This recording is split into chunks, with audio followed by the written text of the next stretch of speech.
1 unit mobil merek Toyota Alphard senilai 1,2 miliar. Kemudian 1 pasang sepatu merek Hermes. Bahwa saudara LAZ selaku Bupati Lombok Barat periode 2025-2030 memerintahkan saudara LRI selaku Kepala Dinas Pekerjaan Umum, Penataan Ruang dan Penataan Kawasan Permukiman Lombok Barat untuk membantu saudara SUD selaku Direktur Utama PT AMGM Lombok Barat untuk memperoleh paket proyek pekerjaan di Dinas PUPR Lombok Barat tahun anggaran 2025 sampai 2026.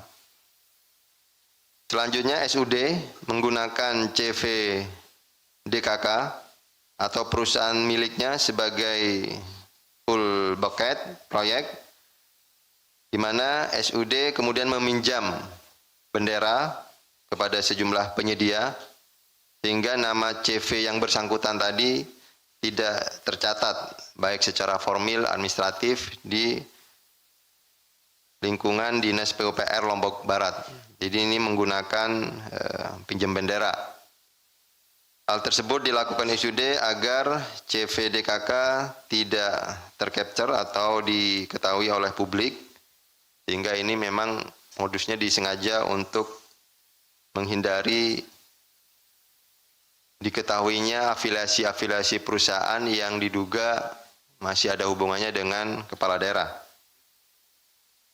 Bahwa kemudian SUD mengirim list paket proyek pekerjaan Dinas PUPR Lombok Barat beserta nama-nama penyedia yang akan mengerjakan paket proyek pekerjaan tersebut ke Kadis PUPR. Dalam proses teknisnya, panitia PBJ menambahkan adanya surat dukungan bagi calon vendor terkait kepemilikan alat tertentu atau supplier yang akan menunjang kesanggupan dalam pengerjaan proyek. Jadi ini syaratnya dibuat-buat, adanya surat dukungan gitu, sehingga kemudian yang peserta tender yang lain tidak bisa memenuhi persyaratan tersebut atau istilahnya dikunci dengan persyaratan tertentu. Para penyedia tersebut kemudian berhasil dimenangkan untuk pekerjaan proyek Dinas PUPR senilai total 17,9 miliar. Ini baik terdiri dari pekerjaan yang dilakukan dengan tender maupun PL atau penunjukan langsung. Rinciannya adalah sebagai berikut. Untuk kegiatan proses tender itu ada 4 proyek, yaitu yang pertama rehabilitasi Taman Kota Gerung. Ini kalau rekan-rekan browsing itu ini menjadi tempat ikon yang di Lombok Barat. Ini senilai 2,3 miliar. Kemudian yang kedua ada rehabilitasi Taman Kota Gerung tahap kedua tahun anggaran 2026 senilai 4,3 miliar. Yang ketiga pembangunan gedung kantor Pemkab Lombok Barat tahun anggaran 2025 senilai 2,4 miliar. Yang keempat, renovasi gedung kantor Bupati Lombok Barat senilai 1,7 miliar. Kemudian untuk proses paket proyek yang ditunjuk langsung, ini ada 3 proyek. Yang pertama, ada 8 paket pekerjaan di Dinas PUPR tahun anggaran 2025 dengan total senilai 3,4 miliar. Kemudian 4 paket pekerjaan di bagian umum tahun 2025 senilai 2 miliar. Dan 16 paket pekerjaan di PT AMGM atau Perusahaan Air Minum Daerah tahun anggaran 2025 senilai 1,8 miliar. Ini yang prosesnya melalui penunjukan langsung. Namun demikian pengerjaan proyek diambil alih oleh CV DKK tadi yang kemudian disubkonkan kepada CV-CV lain. Artinya CV DKK tidak mengerjakan secara real untuk kegiatan proyeknya sendiri. Tetapi kendali penuh terkait dengan anggaran itu dikendalikan oleh CV DKK. Dari paket proyek-proyek pekerjaan dengan total nilai 17,9 miliar tersebut, SUD diduga memberikan fee sebesar 3% untuk para penyedia yang dipinjam benderanya dan mendapatkan keuntungan dari seluruh total proyek tadi sebesar 10,6 miliar yang kemudian dikumpulkan di CVDKK. Selain itu, SUD melalui CVDKK juga diduga menerima sejumlah uang, diantaranya terkait pengadaan barang dan jasa pada Badan Perencanaan Pembangunan Daerah atau Bapeda dan di Dinas Pemuda dan Olahraga Kabupaten Lombok Barat senilai 31,1 miliar. Selain di Dinas PUPR, CVDKK juga mendapatkan proyek di dinas lain, ini kalau di total sebesar 31,1 miliar. Dari uang-uang yang diterima dari hasil proyek tersebut sejumlah 41 miliar oleh SUD melalui CVDKK diantaranya dialirkan kepada LAZ selaku Bupati sebesar total 10,8 miliar. Ini yang kemudian diketahui selaku kepala daerah ini terafiliasi dengan perusahaan-perusahaan tadi CVDKK. Bahwa selain dugaan konflik kepentingan dalam pengadaan barang dan jasa, di Dinas PUPR dan dinas-dinas lainnya, LAZ juga diduga menerima sejumlah uang, barang ataupun fasilitas dari saudara ALG, selaku Direktur Utama PT MSI, yang merupakan vendor dari PT AMGM, yang merupakan perusahaan air minum daerah di Lombok Barat. Di mana pada periode tahun 2024 sampai 2026, PT MSI melalui SUD atas perintah LAZ mendapat sejumlah proyek terkait tata kelola air bersih di Kabupaten Lombok Barat total senilai 27,1 miliar.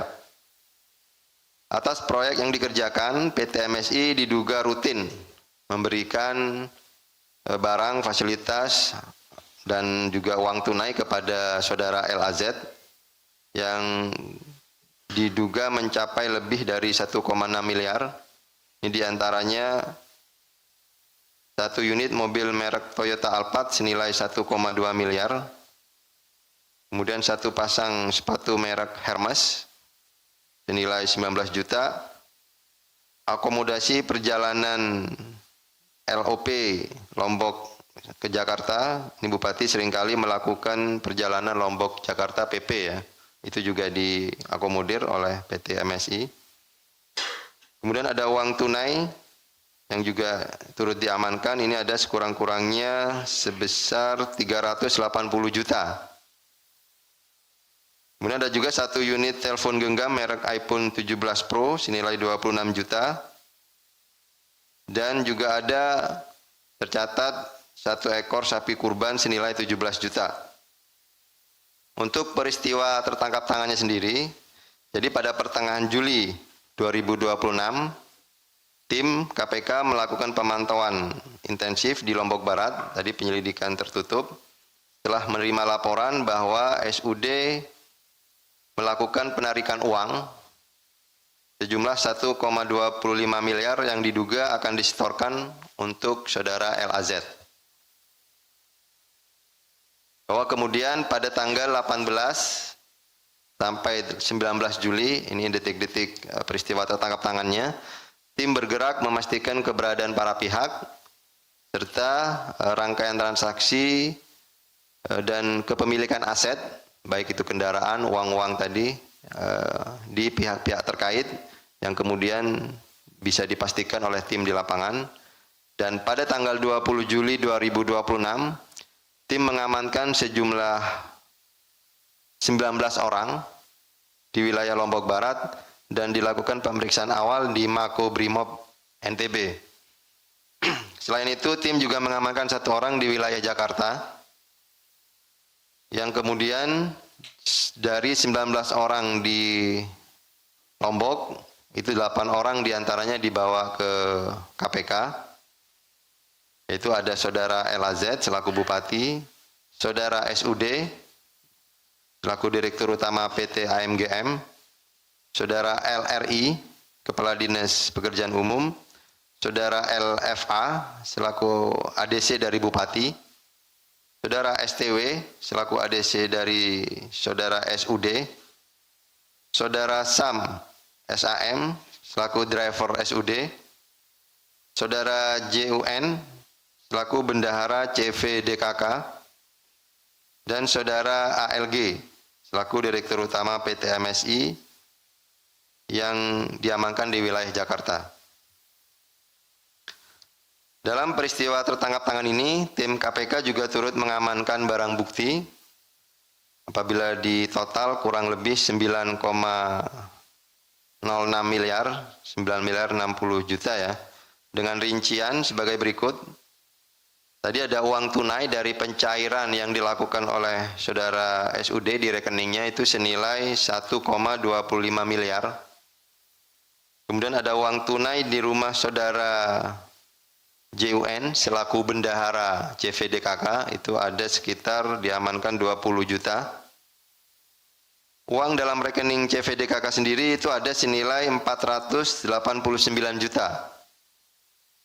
Kemudian turut diamankan juga sertifikat ini kepemilikan aset dari Saudara LAZ senilai 2,75 miliar. Satu unit mobil merek Toyota Alphard ini juga diamankan. Kalau dinilai sekitar 1,225 miliar. Ada juga barang bukti kwitansi pembelian tanah milik istri LAZ senilai 3,325 miliar. Dari barang bukti tersebut, ini yang nanti akan dikembangkan dalam proses penyidikan berikutnya oleh tim penyidik. Bahwa kemudian ada penerimaan lainnya, selain tindak pidana korupsi terkait suap di lingkungan Pemkab Lombok Barat, KPK juga menemukan adanya dugaan penerimaan lainnya atau gratifikasi oleh Saudara SUD dan Saudara LAZ, diantaranya tahun 2025 diduga terdapat permintaan pengumpulan uang dari Saudara LAZ di momen menjelang Lebaran, ini kurang lebih 500 juta sampai 750 juta. Selanjutnya masih di tahun 2025 SUD meminta bantuan Saudara LRI selaku Kadis PUPR untuk mengumpulkan uang fee dari proyek Dinas PU dan digunakan untuk kepentingan Bupati yang dikelola oleh Saudara SUD secara cash. Kemudian pada bulan Maret 2026 SUD juga menerima uang sebesar 250 juta. Dan pada April 2026 menjelang Lebaran, Kadis PUPR melalui saudara drivernya juga memberikan 100 juta kepada Saudara SUD. Dari uang-uang yang diterima LAZ, diduga banyak digunakan untuk pembelian aset dalam bentuk tanah dan bangunan. Ini juga nanti jadi fokus aset recovery oleh tim penyidik. Bahwa selain LAZ dan SUD, Saudara LAZ dan SUD juga menempatkan uang sebesar 2,25 miliar di SSM. Ini rumah sakit di Lombok Barat dengan modus pembelian saham atau kemudian dibungkus lagi dengan istilah uang operasional Bupati. Ini juga masih akan terus didalami aliran-aliran dan sumber dananya serta keterlibatan para pihak di rangkaian dugaan tindak pidana korupsi yang terjadi. Selanjutnya, berdasarkan bukti permulaan yang sah, kecukupan 2 alat bukti, KPK kemudian menaikkan perkara ini ke tahap penyidikan dan menetapkan 3 orang sebagai tersangka, yaitu Saudara LAZ selaku Bupati Lombok Barat periode 2025-2030, Saudara SUD selaku Direktur Utama PT AMGM. Yang ketiga, Saudara ALG selaku pihak swasta, yaitu Direktur Utama PT MSI. Terkait dugaan kebenturan kepentingan dalam pengadaan barang dan jasa, Saudara LAZ bersama-sama Saudara SUD disangkakan telah melanggar ketentuan Undang-Undang Tindak Pidana Korupsi pasal 12 huruf I Selain itu, terkait dugaan suap dalam pengadaan barang dan jasa di lingkungan Pemkab Lombok Barat, Saudara L. Azad bersama-sama dengan Saudara SUD juga sebagai penerima dilapis dengan persangkaan pasal 12 huruf A atau huruf B dan atau pasal 12 B besar. Sementara terhadap Saudara ALG sebagai pihak pemberi, disangka telah melanggar ketentuan dalam pasal 605 atau 606 ayat 1 huruf A atau huruf B Undang-Undang Nomor 1 Tahun 2023 tentang KUHP yang baru tahun 2026. KPK selanjutnya melakukan penahanan terhadap para tersangka untuk 20 hari pertama terhitung hari ini tanggal 21 2026 sampai dengan 9 Agustus 2026. Penahanan dilakukan di Rumah Tahanan Negara, Rutan Cabang Gedung Merah Putih, KPK. Terakhir, dalam kesempatan ini, kami menyampaikan apresiasi dan terima kasih kepada pihak-pihak yang telah mendukung penanganan perkara ini, khususnya kepada rekan-rekan Brimob NTB, Angkasa Pura I, dan insan pers serta seluruh masyarakat Indonesia. Selain itu, KPK juga mengimbau kepada masyarakat agar berhati-hati terhadap oknum-oknum yang mengatasnamakan atau mencatut baik secara individu atau lembaga KPK untuk dapat mengurus penanganan perkara-perkara di KPK. Ini biasanya kerap terjadi dan kami sering mendapatkan laporan ketika ada peristiwa tertangkap tangan. Itu biasanya pihak-pihak sudah mulai bergerilya dan kami pada kesempatan kali ini mengingatkan, dan ini tolong rekan-rekan juga menyampaikan sebagai edukasi ke masyarakat, bahwa kami baik secara individu dan lembaga tidak pernah atau tidak akan menerima pengurusan perkara selain dalam konteks penegakan hukum, baik itu di pengadilan maupun dalam konteks penyidikan.